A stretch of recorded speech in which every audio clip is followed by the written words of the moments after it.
যারা আমার বোন তিনতলা আছে, একটু তাড়াতাড়ি করেন আপনি।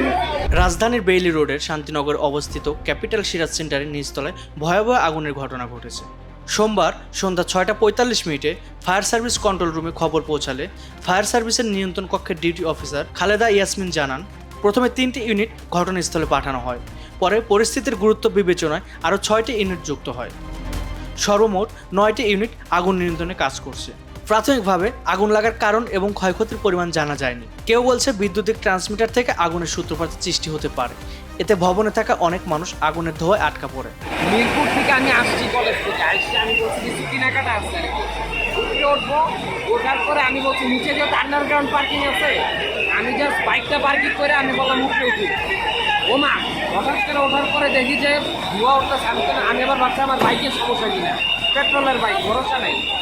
নামার পরে দেখি যে সাইড থেকে ধোঁয়া আসতেছে, পিছন থেকে ধোঁয়া আসতেছে। আমার ফ্রেন্ড আসলে পিছে, পরে যা বলছে তুই বাইকটা টানলি, হয়তো মামা তুই ঠিক আছে, আমি যাইতেছি, বাইক মারলে তুই ফালাই জায়গা। ওই বাইক নিয়ে টানতে মিরপুর দিকে গেছে, ও বাইক মনে রাখছে, দেখা হয়েছিল একটু আগে। আমি কোনো মধ্যে এখানে আসছি ছুটতে আর কি, আমার গায়ের মধ্যে আগুন লাগতে গেছিল, আমি ছুটে এসে এই ভাই আমি বাকিটা মানে সহযোগিতা যুক্ত করা যায়। কতটা থেকে বের হয়েছেন আপনি? যারা আমার বোন তিনতলা আছে, একটু তাড়াতাড়ি করেন আপনি, একটু তাড়াতাড়ি করেন। ভয়াবহ আগুন দেখতে সাধারণ মানুষ ভিড় জমায়। তবে রমনা থানার পুলিশ উৎসব জনতাকে সরিয়ে নেওয়ার চেষ্টা চালান। ফায়ার সার্ভিসের কর্মীরা উদ্ধারের চেষ্টা চালায়। আগুন নিয়ন্ত্রণে আসলে আগুনে পড়ে থাকা মানুষদের উদ্ধারের কাজ চালায় ফায়ার সার্ভিসের কর্মীরা। খবরের কথা, নিউজ ডেস্ক, ঢাকা।